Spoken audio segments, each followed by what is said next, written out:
happen. Feel the hum in your hands. This is 4D. Heat on my palms, grip locked, heart racing. Shoes hit the pedal, whole room shaking. Jersey on my back, hat pulled low and blazing. Every turn I take, got the ghosts I'm chasing. 4D in my veins, feel that fire when I play, when I move, when I break, when I bang through the lanes. 4D on my skin, when I lose, when I win, I'm alive in the light of the game I'm in. 4D, 4D, 4D. It's different. Yeah, that's winning.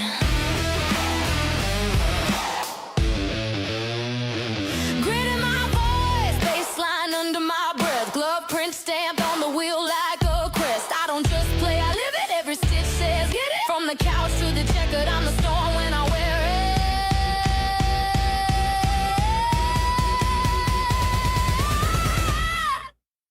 it. 4D in my veins.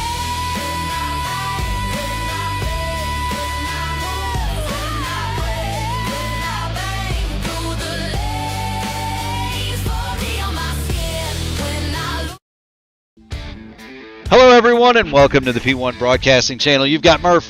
You've got Caleb Brashear. The Bass Brothers are back, and tonight we're joined by special guest, Say Hey Lewis Hayes.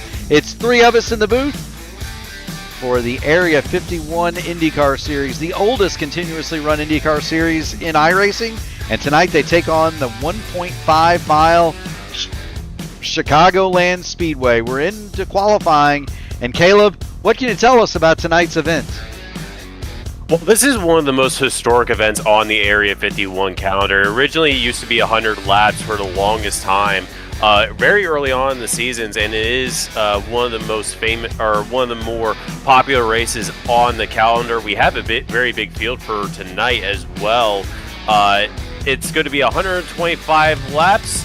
It should be around 180 miles there. And we should be looking, because of the reduced fuel in the Area 51 series where they run 3/4 of a tank, we should be looking at around a 3-stop here tonight, Murph. So it should be a very, very good time. Chicagoland, as you know, Murph, is one of my favorite mile and a halves. It's very bumpy. It's very much a killer on tires. This is going to be a good one here tonight. It is. We ride on board with Richie Hearn. Now here's a man, Lewis, who has been here in real life. What's it like racing in the sim with guys that have done this for real? Oh, it's very exciting. I love racing against Richie. He's a great guy, number one. But to race with a guy who's been there and done it in real life, not just sim life, is one of the most exciting things I've done in the sim world. It is, and it always gives you a special feeling when you compete with and sometimes best those real life drivers. Richie Hearn currently with the provisional pole at a lap 220.299 miles an hour. This track is steeped in IndyCar history. I'll bet you boys didn't know this. This place was originally built as a partnership between NASCAR, the Indianapolis Motor Speedway, and the third partner in that situationship was Dale Coyne. I did not know that, Murph. And that is why back in the day this track used to have a season ticket package, and you'd have to buy that if you wanted to go to the Cup race. And so it was always one of the more well-attended IndyCar events as we watch Charles Teed navigate the Chicagoland Speedway. We've got about 2 minutes left in qualifying. But yes, it was built as a partnership. Eventually NASCAR bought out IMS and Dale Coyne, and so they own the speedway. Currently, IndyCar no longer races here. Their last event was in 2010. The track record here is held by Buddy Rice. 2002 in an IR18, 24.421 seconds. Right now, we're about 4/10 off of that. Gary Lovern with the provisional pole as you see Charles Teed come across the line for his second lap. 24.916. He'll go to fifth quick. So we're about 0.4 to a half a second off of that right now. Here's Matt Wagner on the course, but we're about 0.4 of a second off. Those IRL cars back in the early 2000s with the unrestricted 4-liter V8s, naturally aspirated Oldsmobile and Oldsmobile/Chevrolet or Infinity Power, those cars were mighty quick in the draft, Lewis. Yeah, I can remember those cars back there, and the sound of those cars just were very intimidating, and I wish they would bring those back just for the raw power and sound of them. Yeah. Now, Caleb, I don't know if you were around for those. I don't know if you were. I was not. You were not. I was not, Murph. So when you hear us talk about the IRL line, those were the cars that ran it. They would run around this track in huge packs with 800 horsepower on tap and basically glued in lines. It was wild to watch, but the speeds were incredible. They would approach 230 miles an hour for a lap here at the old Texas Motor Speedway, Atlanta.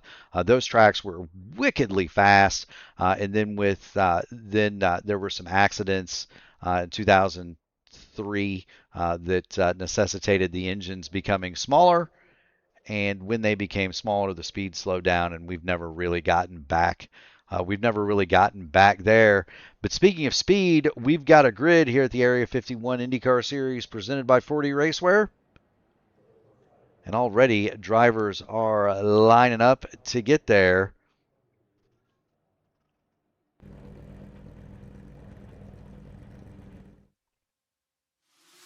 On the pole with a lap at 222.767 miles an hour.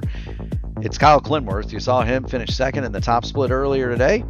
He gets in the virtual jet, goes from Texas to Chicago, and here he is on the pole in Area 51. Shane Coker, great effort for him. He'll line up to the outside. Row 2, primetime John Stellard, Matt Wagner, Wayne Campbell, Greg Forsythe will go from row 3. The Canadian veteran starts up front for the second time this year. Ryan Kelly, last year's championship runner-up, will be 7th. He'll be followed by Gary Lober and Chris Stouffer, and Richie Hearn rounding out the top 10. In 11th, it's Eric Peterson. Larry Yingling finished 3rd last year in the championship. He'll go from 12. Nicholas Stockner, 13th. Frank Irwin Jr., 14th. Charles T., Jeff Heisong, Hugo Gilles, Gael Brooks, Tyler Hurt, Charles Johnson. Round out your top 20. It is a big field. 27 cars here tonight. Starting 21st, it's Bill Burrell, Devin Brock, Kenneth Smith will be 23rd. Then Edson Santos with no time. He'll go for the worst for the former series champion, will go for the worst to first challenge. So too will Mason Mitchum in 25th. Also not setting a time, Joseph Morales, and shotgun on the field is Kurt Rose.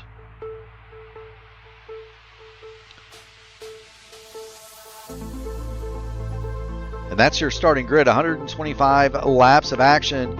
We think the fuel window, gentlemen, is going to be somewhere between 35 and 45 laps. Is that right, Caleb? That is with the reduced fuel that we run here in Area 51. That is about the estimate. I think a safe number for most of these drivers in the pack should be around 40 laps, and that should easily get them to. And there's actually a bit of a stack up on the grid here. Oh my! I don't know what that was all about. As you can see in the background of the pace car there. However, back to it should be a 3-stopper here tonight. The most these guys can go is probably about 41 laps, and that's going to be just shy of the making it on a 2-stop. Of course, that's if we go green the entire way, if a caution falls, which in the Area 51 series, we have had a couple of races here at Chicagoland where it's gone caution-free, but we've also had the complete opposite. The record here for most cautions is 8 back in Season 5 and Season 6. So if it does go green all the way to the end here, it's going to be very, very close if they want to try to make it on the 2-stop, but at that point, you're going to be very far off the pace to even get there in the first place. You are. Now, Lewis, you drive these cars. What can you do to save tires and save gas at a place like Chicagoland? Oh, well, I can only imagine that the the drivers are going to be fighting a lot of dirty air, especially with the amount of cars we have in the lineup tonight. But backing off on the throttle or reducing your push will help with that right front, but that's going to be an issue the whole night for these guys. Is who can save that right front is going to probably be around 20 laps or so into the run.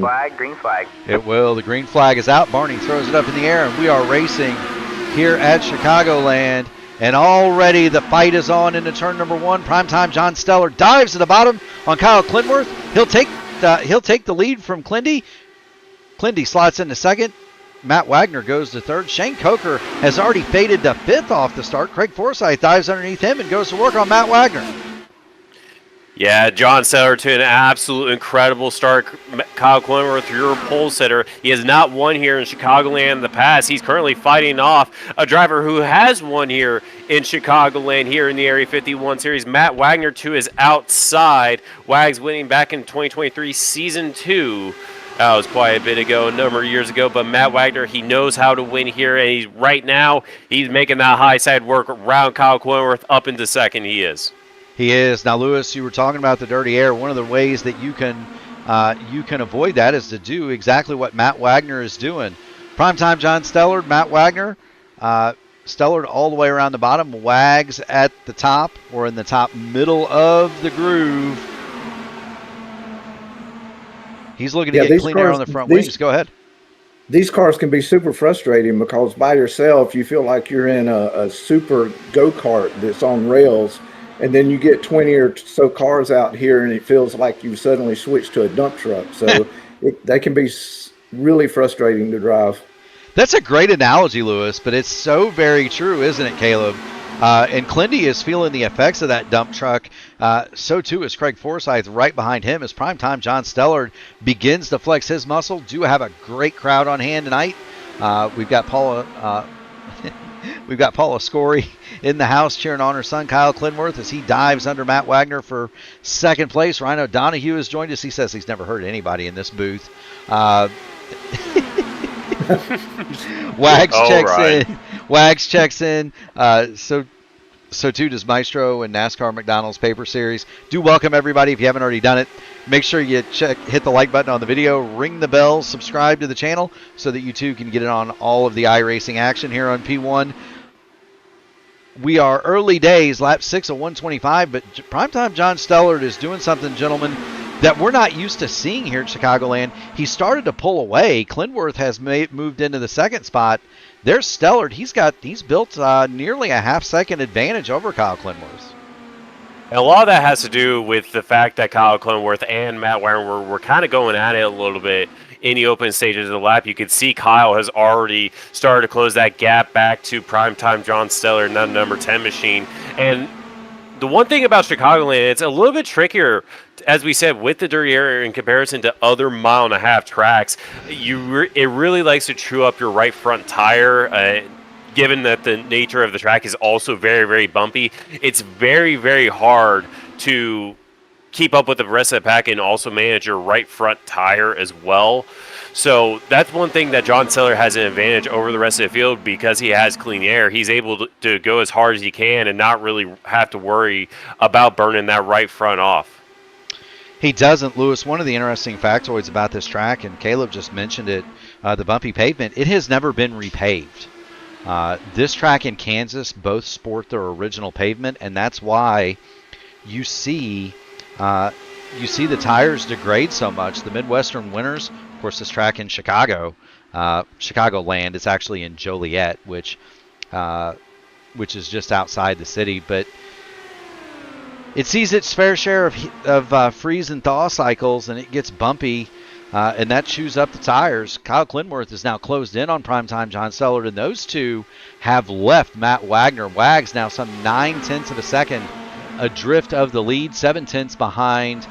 7/10 behind the two leaders, and he's got trouble coming from Craig Forsyth. You see Ryan Kelly creeping into the shot. Christopher is 6th. Wayne Campbell 7th. Wayne Campbell looks like he's fixing to dive underneath Christopher, but thinks better of it. And there they are. Gary Lovern back in 8th. There he is. Eric Peterson, the dark horse impresario, is 9th, and Richie Hearn runs along in 10th. Now, do you think, gentlemen, that there are differing strategies going here? Perhaps Clinworth and Stellar choosing to go for broke. The rest of the drivers behind him kind of saving some fuel. What do you think? What do you say? Yeah, I think when you look outside the top 10, some of these guys that are back here in the pack are maybe thinking about stretching the tires, stretching the fuel, just because of their position in the field. And it would be pretty hard pushing the tires to try to run up through here at this point. Now, Caleb, you'd have to do 2 stints of 42 in order to make this a 2-stopper. That would be that would be right at the edge on 75% fuel. If you wanted to do a 3-stopper, the window opens at 30. The window opens at 32 laps. You'd need 1 stint at 32 and then the rest at 31. What would be your ideal here? Would you go flat out for 3 stops, or would you save it for 2? Well, based on the speed that John Seller is already pulling off, a lot of the most massive part when it comes to a fuel save is you have to be within the draft of the car. And if you're going to try to push it to 42 laps, you can't just ride map 5, which is the leanest fuel map in race pace. You can't ride map 5 and be in clean air and make that number. You have to be within the draft of somebody. And I guarantee you a lot of these drivers, they're thinking whether or not that 2-stop was possible, but based on how spread out this field already is, it's going to be very, very difficult to try to make that 2-stop work. Now, of course, that's if we go green to the end here at Chicagoland, which could be one of 2 ways. We've had caution-free races here in the past. We've had, a lot of attrition races here as well. So it's going to be a 50-50 coin toss whether or not, it's going to be green to the end, which will kind of play a determining factor. I think if we do, get that caution period, that basically throws any sort of fuel safe strategy out the window, and everybody's going to pretty much be full push from there. Guys, that'll bring us to our poll for the night. All the fans in the stands, go ahead and vote. What would be your strategy? Save fuel or go for broke? What do you think, Lewis? Murph, I'm kind of a save kind of guy because typically I'm just not one of the faster guys out there. So that's kind of my philosophy. But here lately, I've just decided that maybe I need to change things up a little bit and try to go as fast as I can go and see where I end up. But typically, I'm more of a save the tires, save the fuel kind of guy. What say you, Caleb? I'm always the same way. Even if I was put in a situation to where you couldn't theoretically make it to the end on fuel only, I always like to push the fuel stints as long as possible. That way, when we get to that 3rd and final stint, or in this case, the 4th and final stint, we can shorten that stint as much as possible. And you could possibly, if the tires, don't wear out too much, maybe just take a splash of fuel at the end, gains a lot of time there. Or you throw on a new set of Firestone rubber and just have at it. Murph, many times you've said on the channel, the best feeling in an IR18 IndyCar on an oval is when you're on about half a tank of gas and you bolt on a fresh set of rubber. And I guarantee you a lot of these guys out here are going to try to push that envelope as much as they can here. So I've always been one that's on the saver side. Very rarely will I ever go full push very early on. It's I've done it both ways. It's a toss of the dice either way. One of the great things about Area 51, Caleb, and we've seen this happen, you and I, along with Andrew Wood on the channel at times, is the way this series is structured. We see Chris Stouffer navigate past Craig Forsyth. That's a battle for 5th spot. Stouffer now has it. We've seen races on the channel in this series where they've engineered it so that those 2 strategies are both viable and they come together at the end.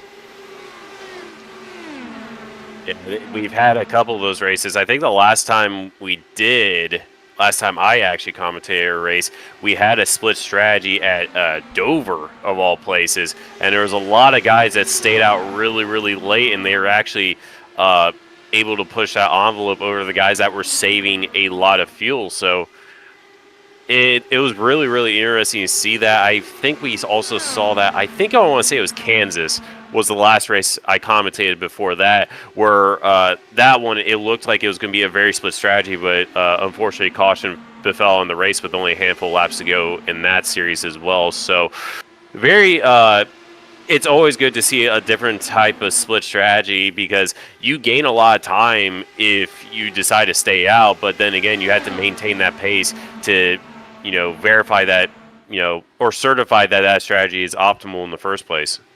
I'll tell you who's not saved anything, and it may be costing him right now, Lewis, right around your 20 to 25 lap mark you talked about earlier. Primetime John Stellard lost the lead to Kyle Clinworth. Clindy has sauntered off into the distance nearly 2 seconds, and now Stellard has lost the second spot to Matt Wagner, and he's immediately going to come under fire from Ryan Kelly and Chris Stouffer in 4th and 5th, and I think Stellard may have pushed his stuff too hard at the beginning, and he might be feeling the effects of that, boys. Yeah, and Stouffer's looking out on the outside too, looking to make a pass, but he seems like he's pretty comfortable up there in that higher line right now. Sometimes that groove can come in, and you feel pretty comfortable up there. Now, you've raced with Chris Stouffer a lot, Lewis. Is there any part of a racetrack that's paved that he's not going to try to race you on? We raced together last night, as a matter of fact, and you're so right. But he'll use it all, that's for sure. He will. Now, Caleb, we talked about tire wear. What's the difference in running a high line and a low line in terms of how it wears your tires out? It's going to make the it's going to wear different parts of the car based on what line you run, is it not? It will, and ultimately, if you run a higher line, that just means you're going to carry more speed into the corner. Well, if you do that math, the faster you go into a corner, the more G's you put on it, the more you're just going to pull the rubber apart on the tire, and the more you're just going to shred them over the course of a long run. Whereas you run the bottom, it may be slower in speed, but you're able to save a little bit better. We just got done running the fixed broadcast races, and the drivers at Texas, the drivers that were running that bottom line, as you see Chris Stouffer do now, were able to save tires significantly better than the people running the high line, just because they were able to keep the tire temps down, they were able to keep the speed down, and just not wear the right side of those Firestone rubbers as much. Yeah, and that's a huge thing. Even though the fuel is 75%, even though we're likely looking at some shorter runs, tire wear is going to be a significant factor here, and these drivers are going to have to account for that. Already we've seen John Stellard just fall to the back like a rock. He's now in 5th spot, and he's going to come under fire from Craig Forsyth here before too much longer. There's Forsyth. He's all over the back end of your early leader. John Stellard now he's looking at going from the lead to provisionally 6th and maybe 7th before the first round of stops, just because his tires are completely worn. Tell you what, let's jump on board John Stellard. One of the things that you can see from the roll bar is the graining on the tires. Look at his right front, Caleb. It's pretty worn, and that's considering the fact that he was in clean air for the majority of that as well. Yeah. So Lewis, if you look at the right front of John Stellard's, if you look at the right front tire on John Stellard as he runs up near the wall, you can actually see, the fans at home, if you see those lines starting to form on the right front for John Stellard, that's not good. Those are the cords. Yeah, and there's only one way to fix that, and that's to get your foot out of the pedal. But unfortunately, you lose contact with the guy in front of you, and then, like Caleb was talking about before, then if you were trying to fuel save, then you throw that out the window because you find yourself by yourself. You do. I'm going to tell you who's not saving an ounce of ethanol is this man, Kyle Clinworth. He's pulled out to a 4-second advantage over Chris Stouffer. Clindy out for a Tuesday evening drive here at virtual Chicagoland. He'll cross the line. 35 laps in the books. The window is open for the 3-stopper as of now. Remember, he's got to make it 42 to 43 laps to get to a two-stop. I don't know if that's possible, but he is standing on the gas. He's a tenth of a lap I believe quicker. he's paying this time. Yeah, I believe he's paying this time, Murph. Yeah, John Stellard's on pit road right now, and Clindy's coming in this time. Yeah, so they're definitely going to do the 3 stops. No two-stopper for Clindy or for Stellard, and that'll turn the lead over to the wily veteran Chris Stouffer, who enjoys a 9/10 of a second lead over Ryan Kelly, and there's Kelly in the second spot. Matt Wagner is third, then Forsythe and Wayne Campbell going to round out your top 5. So now the question becomes, when does Stouffer stop? Here he comes onto the pit road, slideways. Matt Wagner is going to join him, and that'll give the lead to Ryan Kelly. Yeah, Ryan Kelly, he won the first 2 championships here in Area 51, is still a 2-time champion in this series. He's looking to get back on the top step of the standings here by the time, season's end. It's been a little while. He's going to come down pit lane this time, Murph.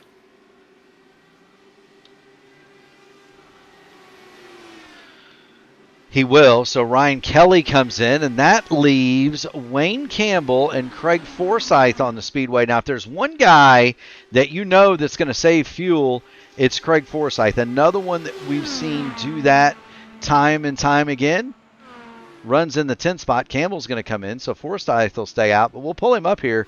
He's going to be provisionally 9th, and that's this man, the Unical 76 machine, being driven in honor of his dad, Gael Brooks.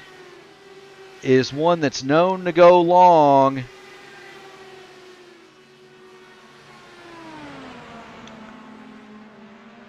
Gael Brooks continues on the racetrack. He's got to make 3 more circuits, Caleb, if he's going to cut the stop.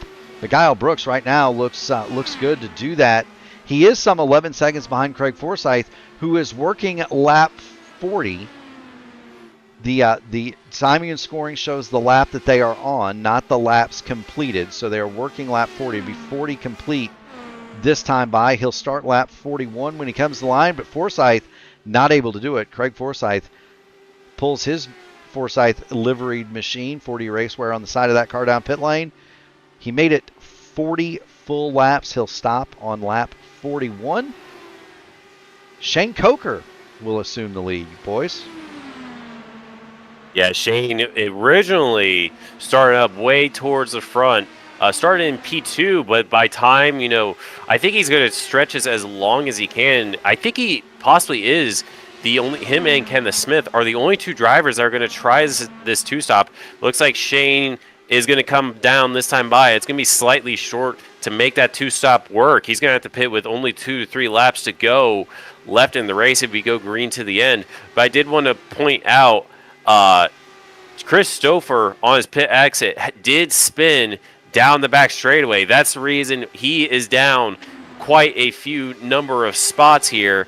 He's right in front of Frank Irwin Jr., but originally he was he was fighting for the lead of this thing right before the pit cycle started. He has lost a lot of time here. He has, and the question has been answered. Nobody's making the fuel save. Nobody made it to 42 laps that time. We did get a couple that made it to 41. Kurt Rose made the 42 laps. He just stopped. He's on pit lane now, but nobody else other than Kurt Rose. He just disconnected. Yeah, he's having connection issues, and that's unfortunate because he had made it into a spot where he might be able to do this on one more stop.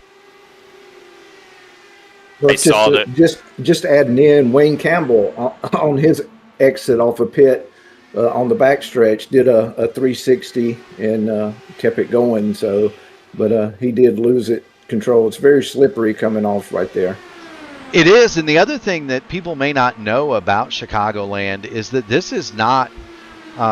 People think of this track as a twin to Kansas, but it's really not, fellas. You kind of can see it from that camera angle, but harkening back to the legendary oval at Langhorne, Pennsylvania, this track does not have a straightaway.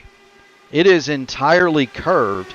The backstretch is very slightly curved, but it's curved all the same. Absolutely, and you get down there on the bottom coming off of the pits. You can't see it necessarily as a spectator, but when you're in the car, you can definitely see all the dirt and debris that winds up down there on the flat part of that track. And you come out with brand new tires, and you have to come across that and then try to work your way back out onto the banking, and it's very treacherous sometimes. If you hit the gas just a little bit too much, the back end of the car will come around on you, and if you're lucky, you can spin and go, but you have to be very, very careful.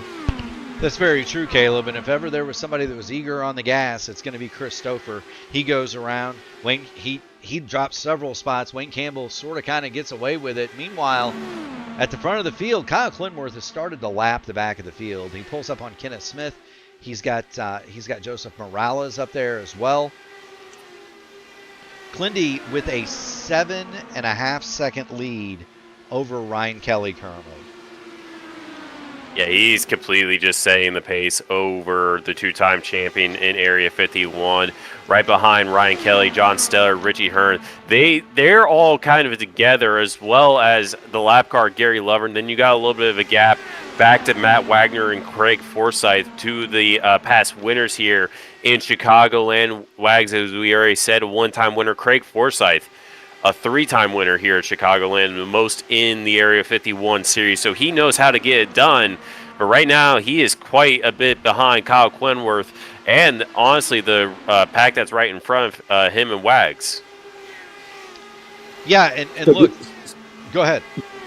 I was just going to say, does Clindy's lead come from that little bit of undercut that he got and pace, or both? So he did stop a few laps before most of the field did, but he's also seems to have the fastest pace, which is why he's in P1 right now.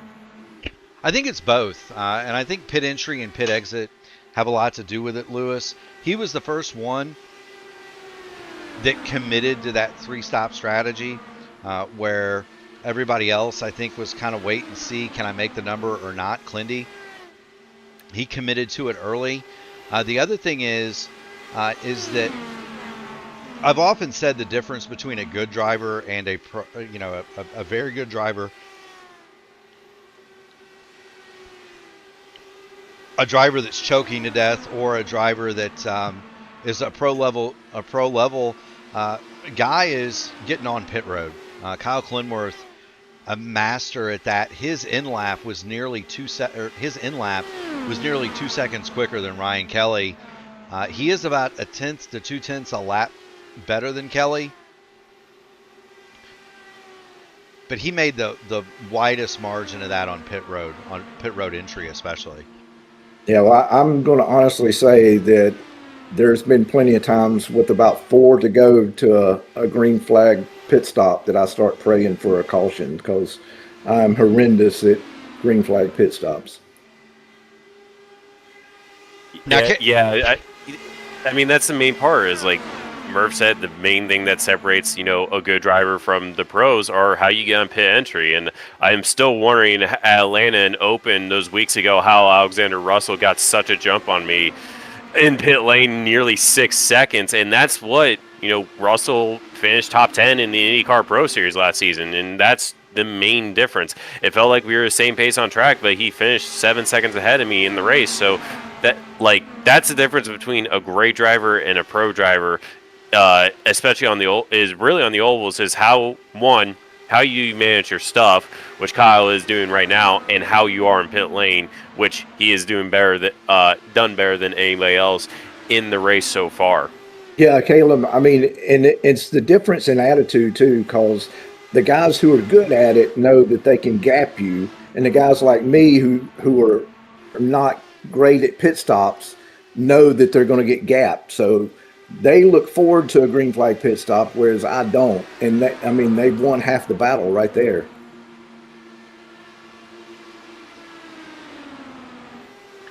They do indeed. And, especially in the IndyCar, NASCAR, it's a little bit different. In the IndyCar, it's just so sudden because of the speed difference from a car that's pitting and a car that's going full pace. If you're in a pack and you're pitting, you also risk getting ran over a little bit here as we watch John Stiller try to defend from his, lapped car of Gary Lovern. John was in the lead for the majority of this race, dropping back to that fourth place position, trying to make that high line work.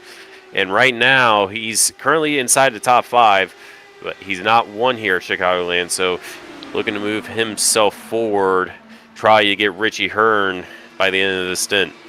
Yeah, I was just going to say, I'm looking at Richie. He was I think he was in 7th or 8th place before the pit stop, and now he's in 3rd. So he's made up a lot of ground after that green flag pit stop.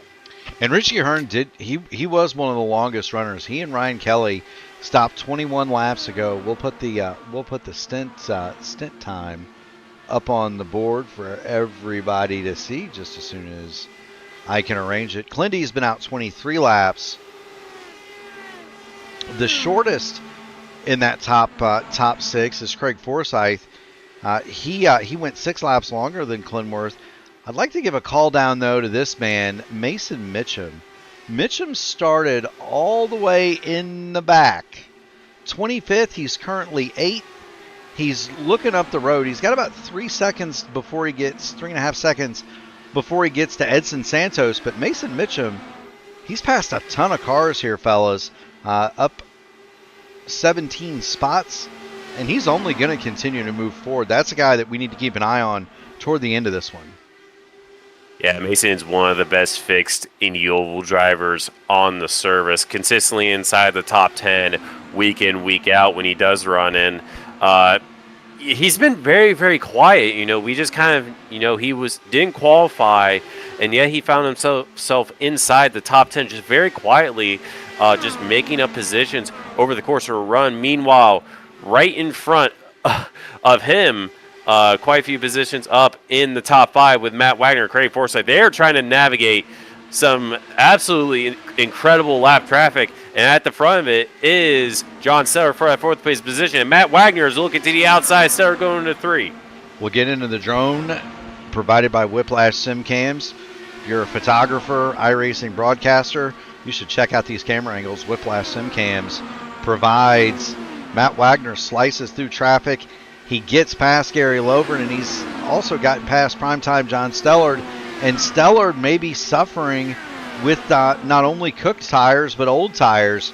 He's been out he's been out 2 laps longer than Wagner, 3 laps longer than Hearn, 4 laps longer than Craig Forsyth behind him. And Forsyth in that light blue and white machine, he's coming. He has run these cars down. Don't count out Craig Forsyth, especially if you get a yellow. He's going to be one to contend with once everything starts back again. It's going to take a yellow, though, boys, to catch this man. Kyle Clinworth is putting a lap on Charles Teed, and to put an exclamation point on how dominant this is, Charles Teed is 14th in a 27-car field, All right, man, and we've got a yellow. Yellow flag is out. Chris Stouffer and Eric Pearson on the front, coming off of turn number 4.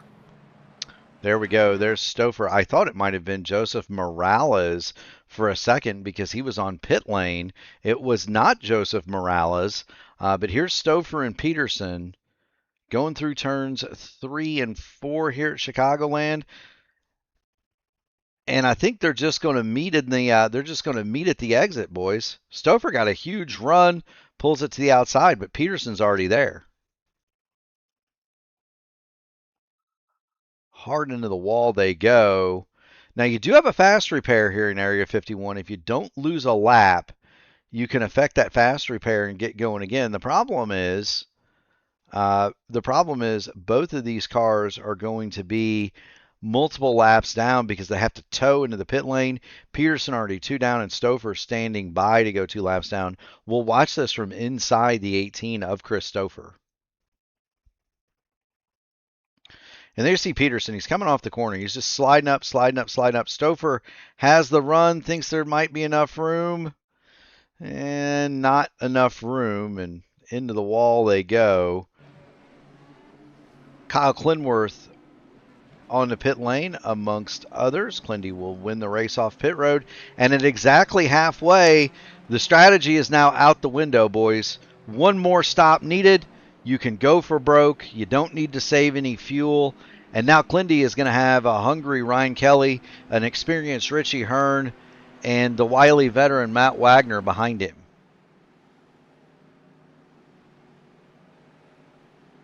Gary Yingling stayed out. It looks like he may try to take the wave around here. I believe that is the case with Larry there. Let's see, 59 laps to go. That puts you about 30-29. If you push it to 35, then you could do about 25 laps ish on your second stint. So this is going to be an absolute barn burner right at the end of the race. 25 laps, as we said, is right on the edge of where you start feeling the wear of these Firestone rubber. So it's going to be interesting to see the cars, who's going to try to push early on, who's going to try to still stretch it, but it is comfortably a one stop from here, and that basically threw any sort of strategy out the window. Do also want to point out Shane Coker has disconnected from the session. He brought it down pit lane and decided to park it. Don't know the reason for that there, but Shane Coker, another retirement, as well as Eric Pearson and Christopher in that incident. Well, and we've now got 4 cars out. Christopher has retired his machine. Eric Peterson has affected the fast repair. He'll go back out 2 laps down. Shane Coker, Kurt Rose, and Nicholas Stockner all out of this one. So 23 cars remain. But Kyle Clinworth, with that tear he was on, he lapped everybody up to 13th place. Devin Brock got the wave around, or got the lucky dog, and so he's back on the lead lap.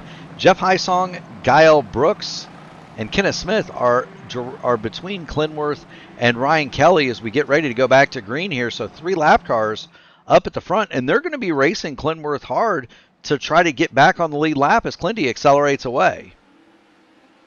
Yeah, Kyle gets a very, very good jump over the rest of the field here, even over Jeff Hysong. He decided to pit for tires last time around. Ryan Kelly, he's going to have a little bit of work to do. We'll see how the 2-time champion gets around the lap traffic and whether or not he can challenge Clendy up at the front. We're definitely going to see. Ryan Kelly already drops to the bottom of Gael Brooks. He'll set his sights on second, or on the machine of Kenneth Smith. Richie Hearn now trying to navigate around Gael Brooks as Kyle Clinworth looks to get gone.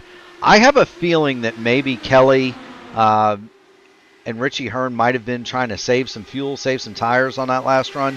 There's going to be no more saving. We're going to have essentially 2 run it until it's dead, fill it up, run it until it's dead again. 33 lap stints to end this one. So there's going to be no saving tires. There's going to be no saving fuel. How do you approach this if you're Kelly and Hearn? Do you try to work together? And is there a way, Lewis and Caleb, that you can work together at a place like this? Well, to me, the number one thing is they need to get around the lap traffic. That is the most important thing on their minds. They can't really work together if there's lap traffic in the way. Right behind it, Richie Hearn gets to the apron there, touches the apron through 3 and 4. He's going to possibly lose a place. And Matt Wagner going down the back straightaway. That car seems to be a little bit loose for him as he went through 1 and 2, trying to defend that high side from Matt Wagner in that number 6 machine. Wags a winner here at Chicagoland, as we said before. But right now, Richie Hearn trying to defend that high side, but he's going to have to concede to Matt Wagner, and they lose a ton of time to Ryan Kelly out in front. Ryan Kelly, I think he's broken the draft here, if I'm not mistaken. He's getting awfully close. He's a second ahead as Hearn and Wagner continue to fight. Ryan Kelly is trying to deal with the lap car. That's Kenneth Smith in front of him. He desperately wants to get by him because Clinworth is also having all sorts of trouble, not necessarily with getting past Jeff Hysong, but Hysong all over the back of Kyle Clinworth.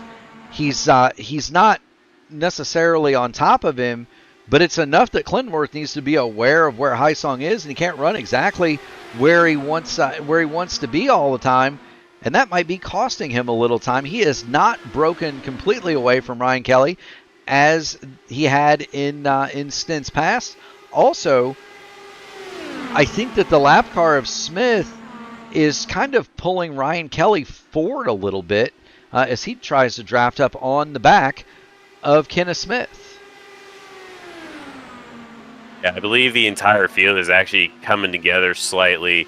Kenneth Smith has closed that gap down to the front two ahead of them. A little bit further back, Wags about quite a few number of car lengths behind Ryan Kelly. Then you got another gap to Craig Forsyth. He's gotten around Richie Hearn.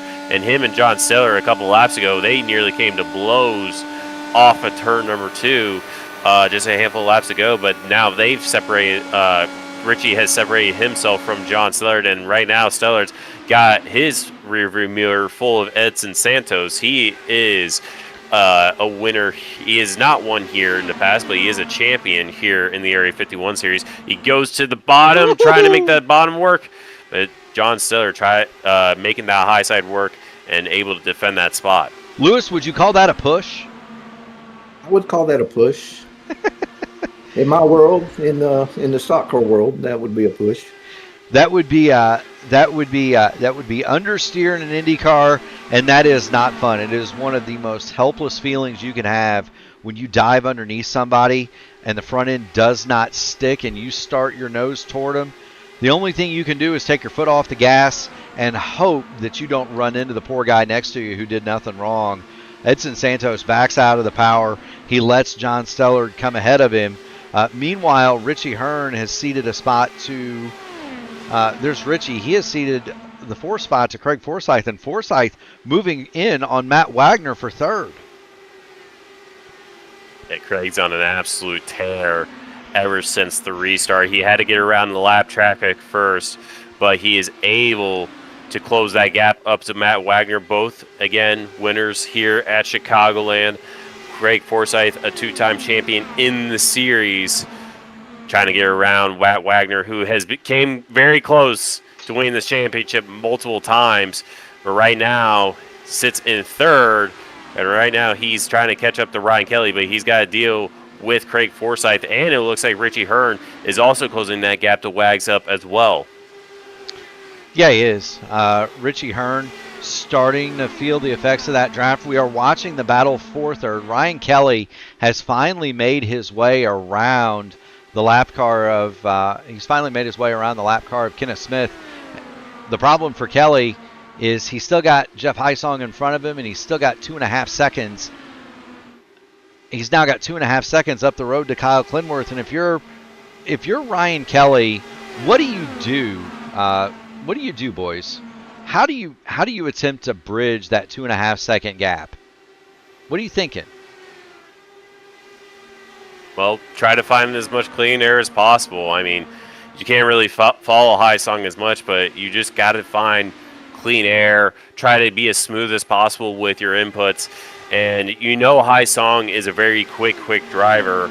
And he is a lap down. He's quite a little bit back from Kyle Clinworth now, but you just got to ride, in the draft as much as possible on the straightaways, and then just find cleaner in the corners, and hopefully you're able to gain time that way. But right now, he has separated himself a little bit more to Matt Wagner, Craig Forsyth, and Richie Hearn behind, and he's got the buffer of Kenneth Smith as the lap car, so he's able to push from the cars behind.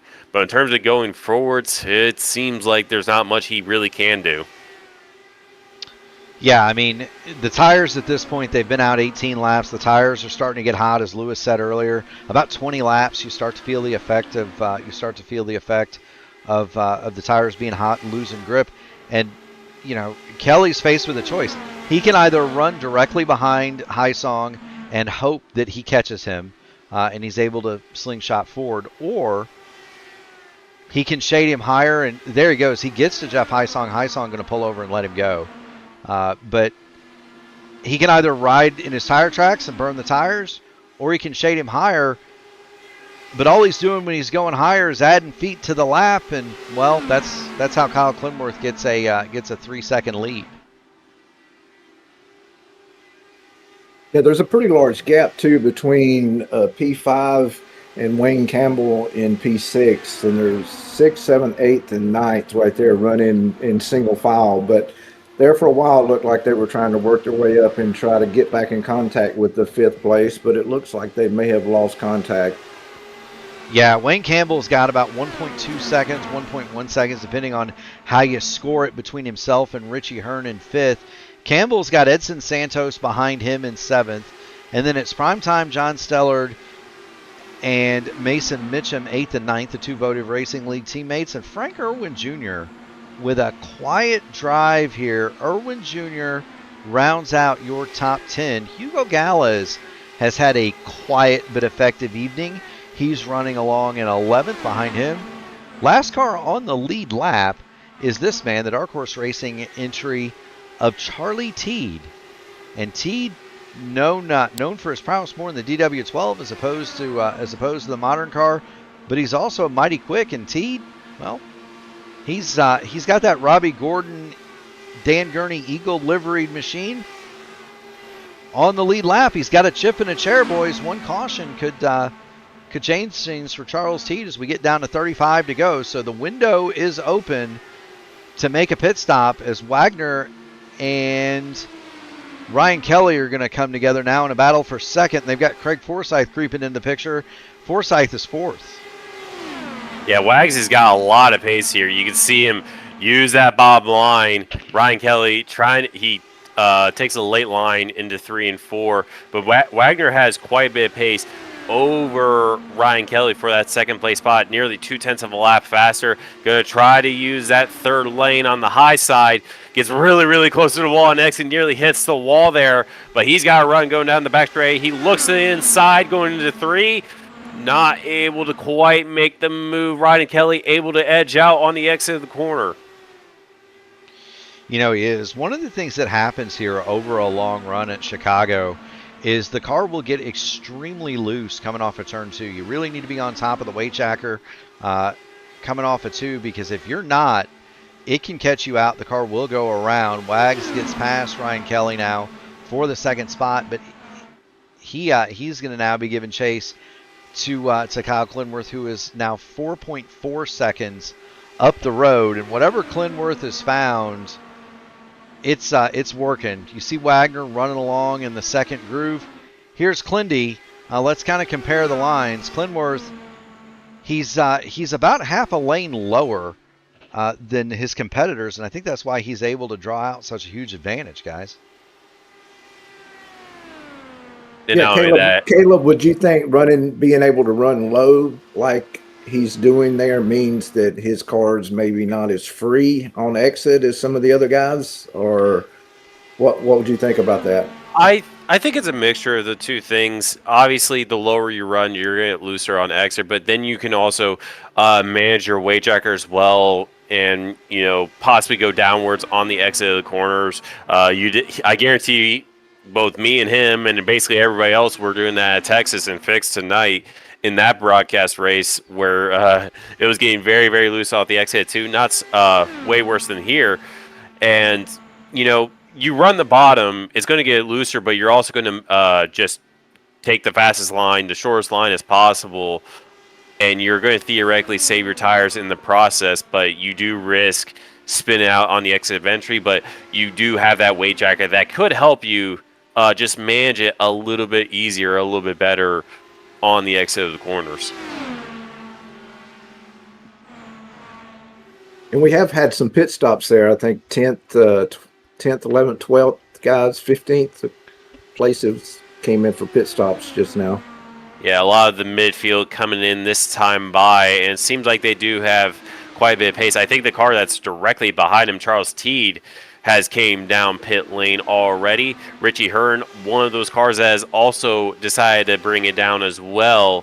So quite a few, Craig Forsyth as well, quite a few number of drivers have chose the pit early, try the undercut strategy, try to get as much time as they can back over Kyle Clinworth. The earlier pit, you're going to have more pace now, However, later in the run, if you're ahead of him, you're going to have to defend from a hard-charging Kyle Clenworth.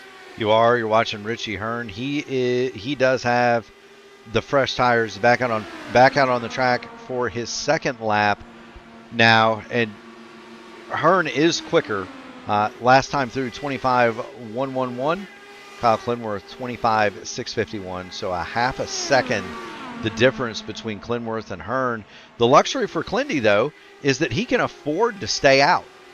He's got a 5-second advantage. So Richie Hearn can run a half a second quicker all he likes. He's going to need 10 laps of that in order to even draw even with Clindy. And by the time he does that, Clenworth will have pitted and will have fresh tires, although I would anticipate the leader anytime. He's working 33 laps. He is down this lap. He's coming down this lap.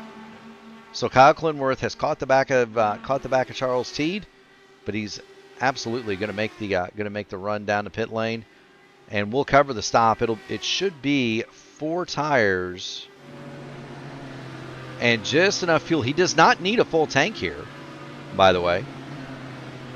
He doesn't. He should be able to get by with just a little bit more than a full one. What do you say? 11, 12 gallons maybe? I wouldn't even say that, to be honest. 25 laps, that's about half. Probably you could get away with 9 gallons or possibly 9.5. You see him go down off the jacks, and away he goes. Very clean stop for Clenworth there. We'll see where he cycles out right now. There's Jeff Heisong on this high side. I'm looking for Richie Hearn now. There's actually Craig Forsyth. He's coming through turns 1 and 2 now onto the back straightaway. And, well, Clenworth's got an entire straightaway on Craig Forsyth. Yeah, there's the difference. And it's substantial. Probably, close to 2 seconds. Stellard and Hugo Gallows are still out. Now, the Votive Racing League teammates, they're going long. And the reason they're going to go long here, if they catch a caution right now, they're going to have the field trapped a lap down, and they're going to be able to come get a free set of tires and cycle back out in the top 5. But here's Forsyth. He's looking to the bottom of primetime John Stellard. He knows he wants to get his lap back, and there goes Forsyth. So he's no longer in that danger area. Kenneth Smith is still out, but those cars are going to be due any time now. That's Stellard, Gallas, and Kenny Smith.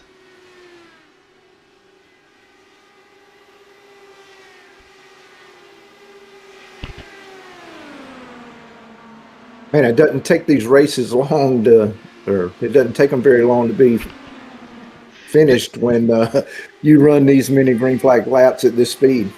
No, it doesn't. At 25 seconds a lap, even with a caution, we're on pace to finish this thing in just a little bit over an hour. Primetime John Stellard is going to come to pit lane. He missed it. John Stellard missed the entrance to pit lane.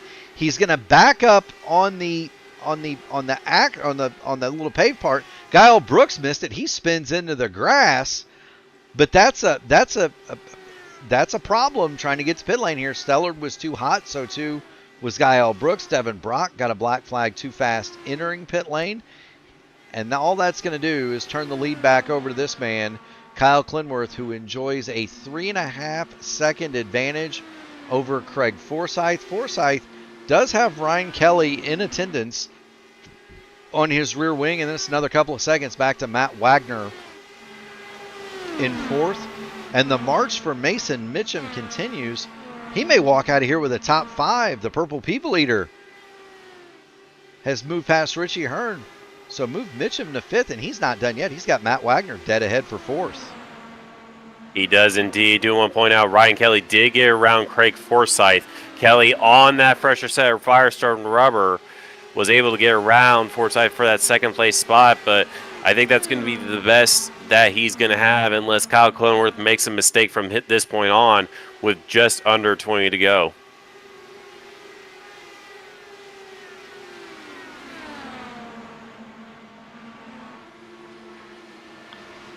Will. Clindy is is pretty much holding that gap between he and Kelly right now. So it's about a 3.5 second gap, and it's holding about that amount. Clinty actually pulling away a little bit now. It is Mason Mitchum going to look to the inside of Matt Wagner here for that fourth spot. The time difference between Clinworth and Kelly is negligible. Kelly was fractionally quicker 2 laps ago.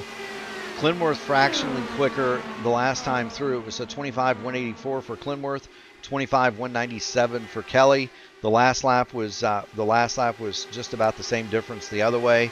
So 3.8 seconds now the gap for Kyle Clinworth as Mason Mitchum works to the bottom side of Matt Wagner trying to take away that fourth spot. And Mitchum, he could be smelling a podium here, Caleb and Lewis, because Craig Forsyth not that far up the road. He is just ahead of those 2 lap cars that you see in front of Mitchum and Wagner.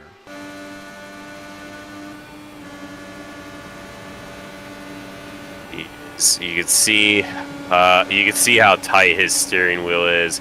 You can see him washing up the track. He is absolutely struggling with the front end of that machine. Wags he's able to have track position, but he also has to deal with 2 lap cars and Craig Forsyth with the dirty air in front of him. And right now, Mason Mitchum is feeling all that. You can see how much steering angle he's having to use here into the corners. Well, this time he's able to get the bottom, but you can see just in the middle of the corner, it just tightens up really, really crazy. But right now, he's still able to maintain pace with Matt Wagner, but Wags is slightly faster at the moment. Wags looks like he's trying to figure out which way to go, but he can't wait too long because he's got Mitchum right behind him. So he's going to have to work his way through these lap cars pretty quick, or he's going to get passed by Mitchum. He will. Now, if you look to the left, that is the Votive Racing League machine of Gary Lovern. And the thing is, I mean, that's a team car to Mason Mitchum. As we were riding on board, we'll continue to follow Mitchum. He is the story right now. See if he can't get past Matt Wagner. And they are catching Craig Forsyth rapidly now as Mitchum tries to hang his hat on the high side. The thing that I'm thinking about, whoa, so we're going to go 3 wide. What a move. What a move. What a move. Couldn't have fit a sheet of paper between Mason Mitchum and the car of Matt Wagner on the bottom and the lap machine on the top.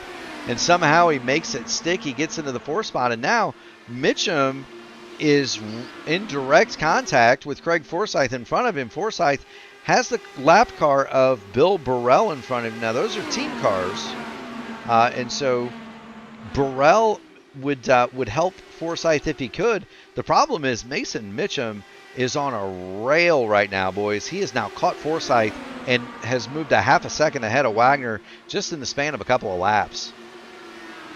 He is definitely faster right now. Let's see how long that holds up and whether Craig is maybe saving a little bit. It's hard to figure that he would with this many laps remaining, but he definitely Mason is much faster right now. Yeah, they cross the line. They get 9 laps to go. There shouldn't be any fuel issue. It's only tires and about 9.4. I went to Ball State, so help me out. About 15 miles more or less. But Mason Mitchum rounds up Craig Forsyth, and Mitchum will go into the 3rd spot now. He's still got a couple of seconds up the road to Ryan Kelly. Ryan Kelly has now started to fall off the pace of Kyle Clinworth. He's down 6 seconds from 3.5, and so the tire difference late in the run starting to show itself. Clindy, though, he's out for a Sunday drive, man. He's just put another lap on Eric Peterson. Peterson, of course, involved in an accident with Chris Stouffer earlier. Wagner making his way around Forsyth. Yeah, here we go. There's Matt Wagner. He'll climb to the tall side, and I think Forsyth may have abused the tires a little bit. They're also 8 laps older. Remember, he was one of the guys that pitted at the very beginning of the cycle. It got him up there, but I think if you had to ask Craig, he would have wanted a yellow please before the field caught him, because now he's in trouble. He's got Wayne Campbell behind him. The good news, if there is good news for Forsyth, is the bleeding should stop. Oh, that is a move, Craig. Lewis, what do you think about that? There wasn't, if we said there wasn't room for a sheet of paper between Mason Mitchum on either side as he went up the middle earlier, there wasn't room but for Craig Forsyth. There wasn't a sheet of paper worth of room between him and the wall and Matt Wagner that time, but Forsyth makes it stick, and now he goes back to fourth. I was going to say, Wayne Campbell has joined this fight too. Campbell looking for a top 5 and what would be a really good result for him, and he's caught both of these cars. 4th, 5th, and 6th directly on top of each other. Mason Mitchum has gone about 1.7 seconds up the road, but for right now, we've got a scrap for the 4th, 5th, and 6th spots. Yeah, this is definitely the best battle on the track right here. Yeah, this is very, very close. I mean, Craig and Matt, 2 veterans in the series. These guys they're basically battling. They both have a lot of experience in Area 51. Craig, a 2-time champion. Matt has won here before at Chicagoland, and right now Wayne Campbell has introduced himself into the picture. Wags almost touching the wall there. This is getting very, very dicey with only 2 laps to go for these drivers. It is. Caleb, it's so frustrating right now because, Wags is telling the car to go, but the right front's saying no. And it's so frustrating. I can only imagine. It is. Let's jump up on the roll bar with Matt Wagner, and you can see the graining on that right front. And if he's not touching the wall right there, he's awfully close. They're going to flash under Barney right here. 1.5 miles to go. One more lap at Chicagoland, and we'll get back to the leader, Kyle Clinworth, who's already entering turns 3 and 4. That Rogue Racing entry has been a rocket tonight. He'll come under Barney, and Kyle Clinworth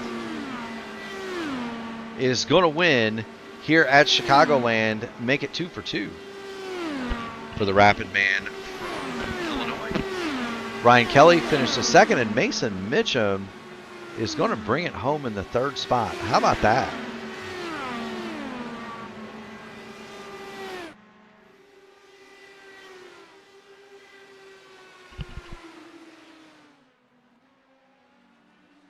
Now this is Clindy's home track, and so we'll see if he's got anything special planned. He's gonna burn him down. He's got the front brake bias all the way up.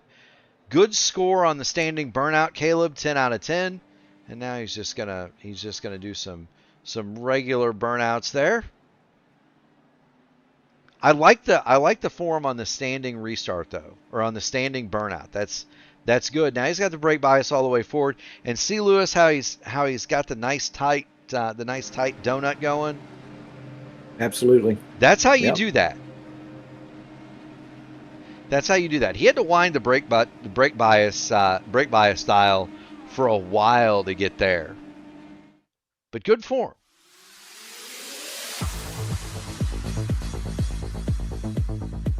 It is Kyle Clinworth with your win. Ryan Kelly 2nd, Mason Mitchum will run 3rd. Craig Forsyth is 4th, and Matt Wagner brings it home 5th. Great run for the veterans this evening, all in the top 5. Wayne Campbell, Edson Santos, Richie Hearn, Hugo Gallows, Frank Irwin Jr. round out your top 10. In 11th, it is Charles Teed. He'll be the final car on the lead lap. Primetime John Stellard led it early, faded to 12th, a lap down. At the end, Jeff Heisong 13th, Kenneth Smith 14th, Larry Yingling never factored tonight. One of last year's championship contenders. He'll bring it home 15th. Kyle Brooks 16th, last car 1 lap down. 2 laps down, Joseph Morellos, Bill Burrell, Charles Johnson, and Tyler Hurt. 21st, Eric Peterson 3 laps down. Gary Lovern as well. Devin Brock 4 laps in arrears in 23rd. Chris Topher, Shane Coker, Kurt Rose, and Nicholas Stockner all out of this one from Chicagoland.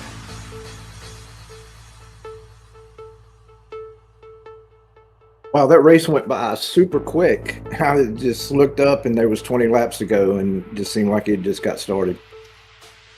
It does, and that's the cool thing about a great league like Area 51. 125 lap race. You look at that and you're like, man, we might be here for a while. Not so in this series. They don't get a lot of cautions, and at 25 seconds a lap, 125 laps goes by pretty doggone quick.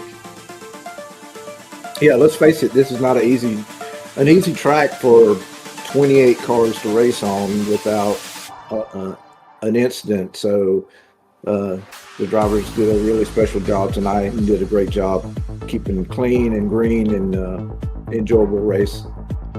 Speaking of clean and green, we're going to bring in the third place man, Mason Mitchum. Mace, you've got Murph, you've got Caleb Brashear, you've got Say Hey Lewis Hayes in the P1 broadcasting booth.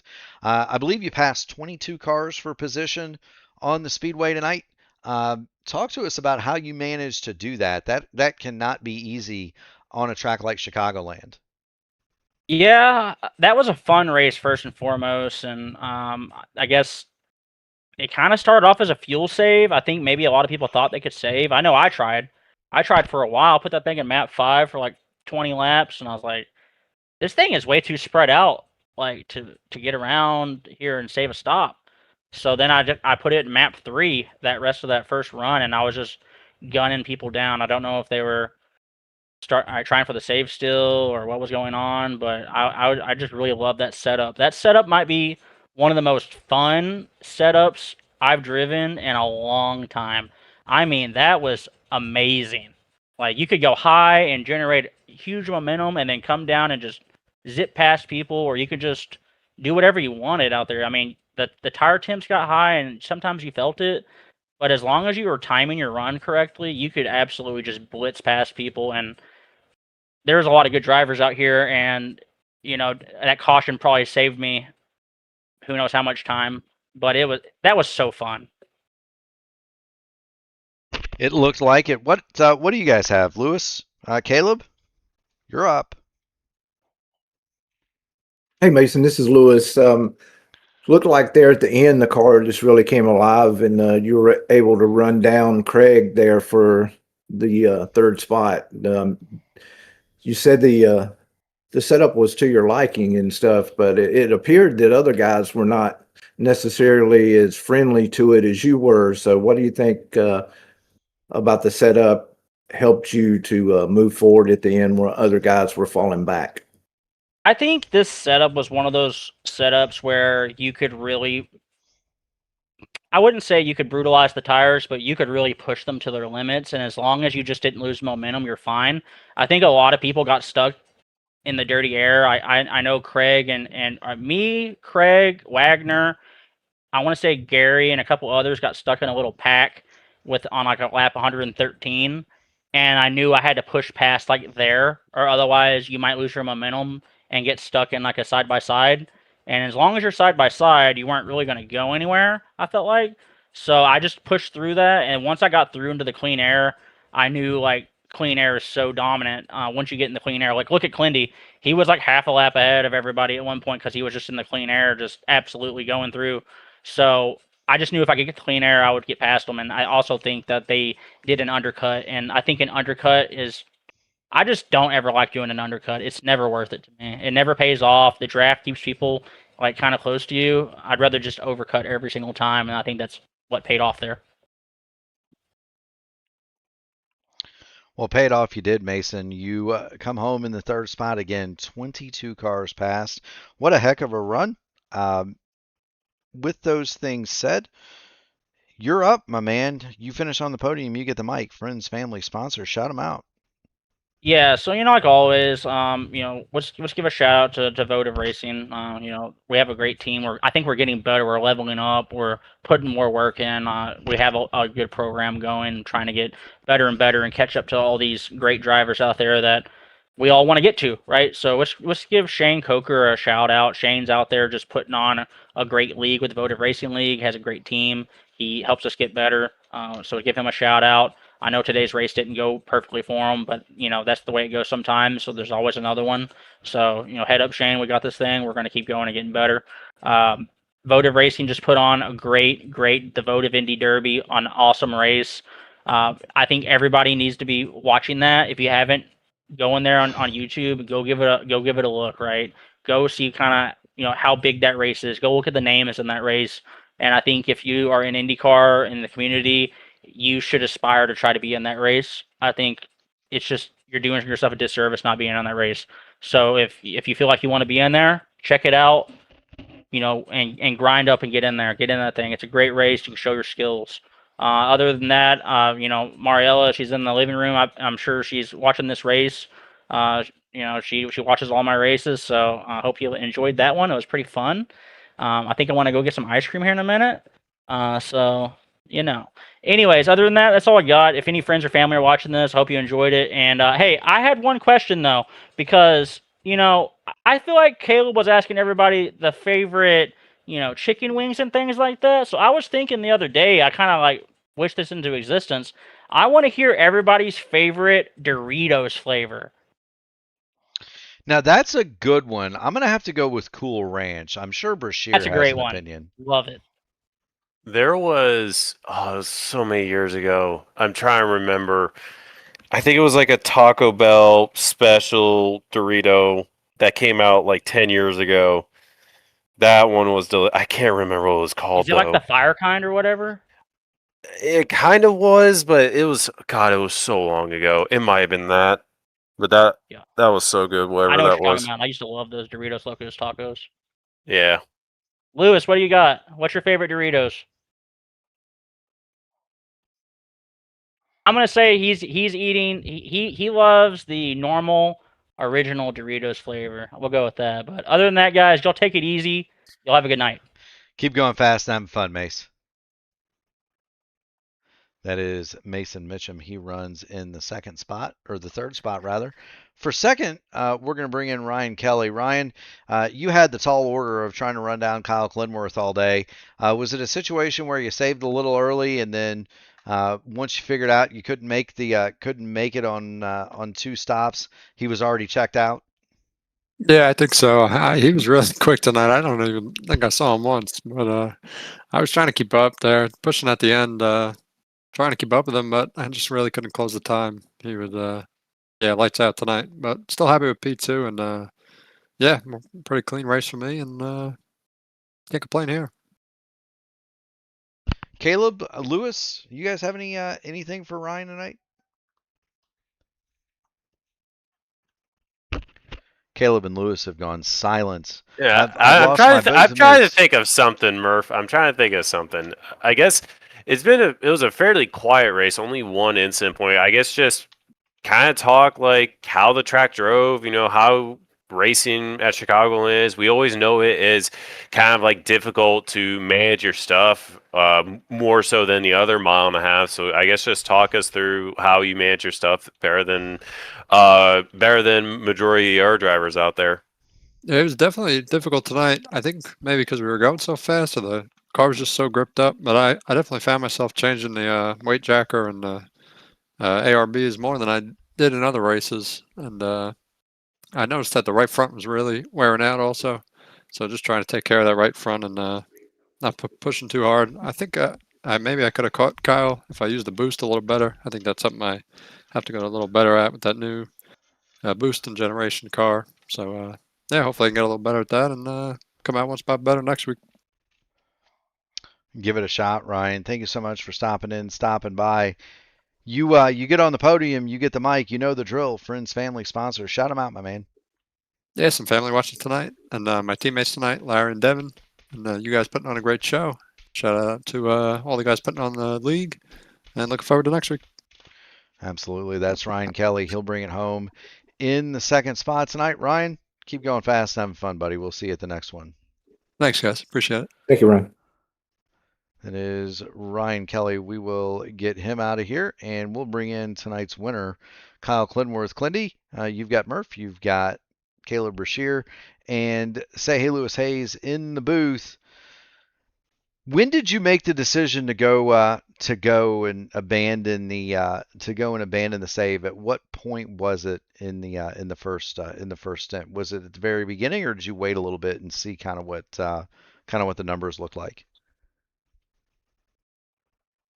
Well, I had done some mathematics prior to the race and completely You? forgot all about them. Yes. Mathematics never, ever. So I had told the guys as they're running the race with, I'm like, oh, it's a 4 blank blank. And I'm like, oh, I was thinking it was a 440. So I'm out there, I'm running, I'm hitting like 437s, 442s, you know, like borderline. And then halfway through the stint, I'm like, you guys making the number okay? And they're like, oh yeah, it's pretty hard to make. I'm like, I don't know, I'm hitting it up here in P2 and I've got clean air. And they're like, it's a 460. And I'm like, oh, I think that was maybe lap 15 or lap 16. So I'm like, I can't make it. So I threw it down into map 1 and just ripped. So Wagner really wanted to know what I was doing. And I just told him, you know, I really wasn't that much better than everyone else. I just had clean air and was about a third of it, like 3/4 of a tenth of a lap better every lap for 70 laps. That's a 7-second gap. When especially I caught lappers like in a really good situation too. Like they're like monkey bars. Every time I would catch one, I'd catch another, and it's like, you know, free half a second every time. So, yeah, I just right in the beginning, right as soon as I knew that I couldn't make it because I didn't remember the math right, I decided to go. So that's that.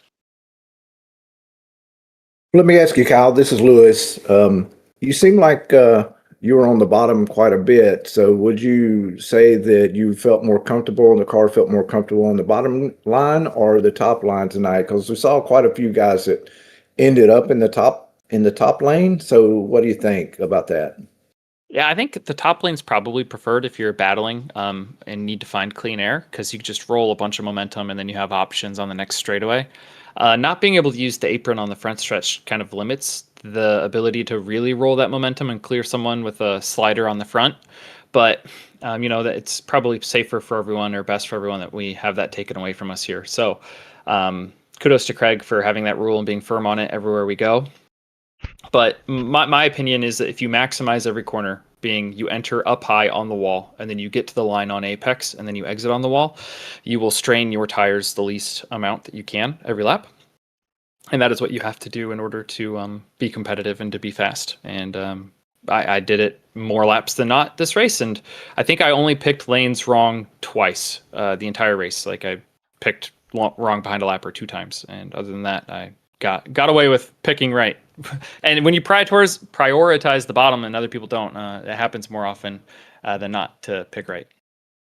Yeah, did you ever get a loose condition, like loose off tonight, or was it? Yeah, you know, I think maybe with 12 to go or something, I smacked the wall coming out of 2 just because I kind of got a little greedy in the middle and turned the wheel a little bit too much with a little bit too much weight checker and slid out of the corner like a 4-wheel drift. And I looked at the relative. I'm like, oh, okay, great. I had a really bad turn 2 and kissed the wall, but Wagner's still the same distance behind, so we're gravy. Awesome. Yeah, you look very consistent, you know, and your line was very consistent, but you know, kudos to you that you're able to run out front like that. And you definitely were super, super fast tonight. Thank you very much, Lewis. Guys? That's all I've got. Mr. Bashir, do you have anything for tonight's winner? Well, Murph, there's only you know how we always do it in the AMA and any broadcast we do together. The most serious and important of questions for the winner here tonight, Kyle Quinworth. Kyle, what is your favorite type of cereal? Oh man. So in my old boring age, I have grown to like granola based cereals, or like bran based cereal like Raisin Bran or Special K. But growing up, I probably ate Apple Jacks more than anything else. So like lifetime, like total boxes consumed, Apple Jacks is probably going to be number 1, and we'll stick with that. It's a fun one to eat. I'd say Honeycomb is probably number 2, and then we'll do all the boring fiber adult cereals number 3. See, I'm gonna have to go ahead and agree with a Special K because that's my jam. Special K with the strawberries. That's breakfast every that and 3 scrambled eggs. So I get it. So both of you guys are from the Midwest, right? Yes, sir. Absolutely. Yeah, there's pretty boring cereals there, guys. Just gonna say. Well, we're pretty boring guys, right? Murph is very old. It just seems so Midwestern, you know, the Apple Jacks. I'll give you one. So growing up, we ate Wheaties with fruit in it.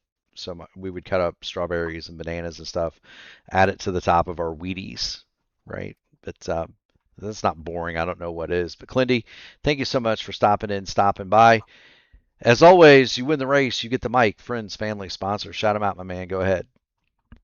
Yeah, obviously, thanks to all my friends and family everywhere, wherever they may be watching. I got my mom on the couch; she's cheering me on the whole time.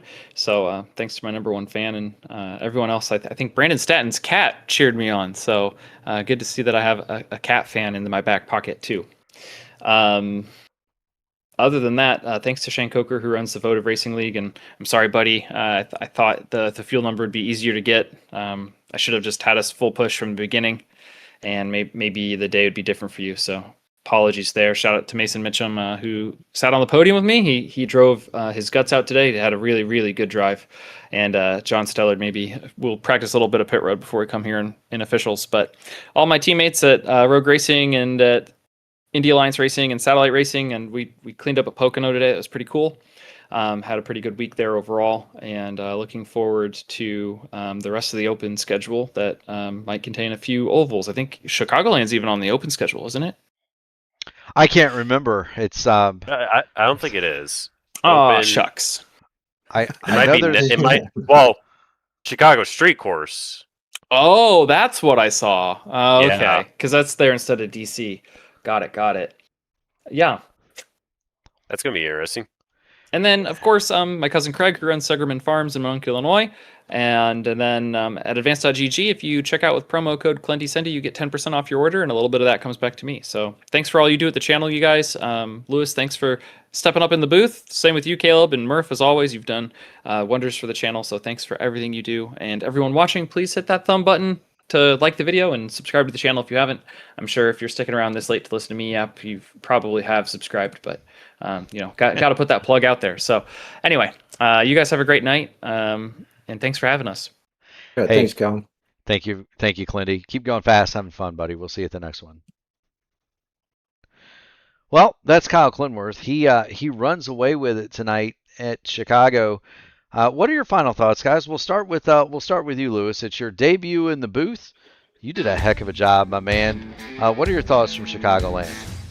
Well, Murph, I think looking back on things, there were a lot of bravery here tonight, but probably no more brave than the fact that halfway through the race, I found an old pack of Sour Patch Kids up under my seat and discovered that there was one left in there, and I went for broke and decided to try it. And turned out it was still pretty fresh. So, but yeah. I love the racing. Guys put on a heck of a show.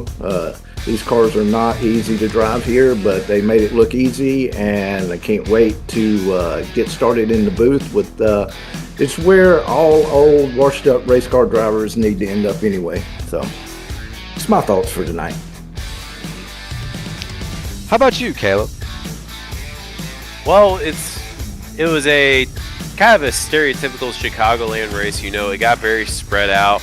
A lot of management of tire wear that we always usually see here at the track. And, that's the reason Chicagoland is kind of like one of my favorite tracks to run, because of how you have to manage your right side tires. And it clearly showed, in the pace difference over the course of the race, who was able to stay better than most. And obviously Kyle with the clean air was able to pull away from it. But then you had drivers like Mason Mitchum and Ryan Kelly, make late charge to the front, where they were able to save more than everybody else and able to just push a little bit harder in that final stint. So Chicagoland is always one of my favorite circuits, especially when you get fixed racing around here, like in Area 51, like whenever we do the official series. When we go there for Votive, it's always a good time. This is just one of my favorite ovals on the service. Yeah, I mean, it's an awesome track. Don't ever repave this, NASCAR. Please don't touch this. Don't touch Kansas. Let it be old. Let it be bumpy. Let it be rough. Let it wear out the tires, because it is tremendous racing. And if you want to see more tremendous racing, keep it right here on P1. Say, hey, Lewis Hayes and I are going to be back tomorrow night 8 o'clock p.m. for the Horizon IndyCar Series. We're also going to have the Formula Indy Series presented by Torque Lab Coaching tomorrow night at 8:20. Thursday night, it's the Elite Racing League P1 IndyCar Championship, a simulcast, race number 2 from Portland. That goes off at 7:45. No AMA this week. Sunday night, it's the Dark Horse CW12 Series presented by 4D Racewear, the season opener, 8 o'clock. That is from New Hampshire. Monday night, the IndyCar Open Series top split returns at 8. It'll be followed by the Indy Next Road Series Monday night top split at 10.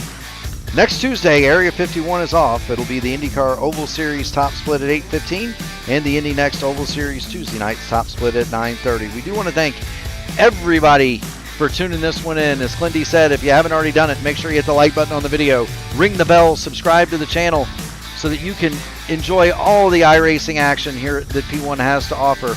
We want to thank the drivers on the track for putting on a tremendous show tonight. We want to thank the Area 51 admins for all they do, but we really want to thank the people that really make it possible: the military, the police, the firemen, the EMTs driving the ambulance, and Lewis, Caleb, the nurse that unloads us when we get there. From the bottom of our hearts, we thank you all, and we'll see you all tomorrow night for Horizon. Good night, everybody.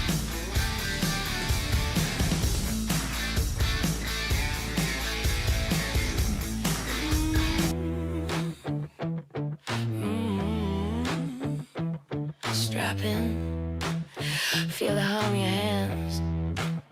This is 4D. Heat on my palms, grip locked, heart racing. Shoes hit the pedal, whole room shaking. Jersey on my back, hat pulled low and blazing. Every turn I take, got the ghosts I'm chasing. 4D in my veins, feel that fire when I play, when I move, when I break, when I bang through the lane. 4D on my skin, when I lose, when I win, I'm alive in the light of the game I'm in. 4D, 4D, 4D. It's different. Yeah, that's winning.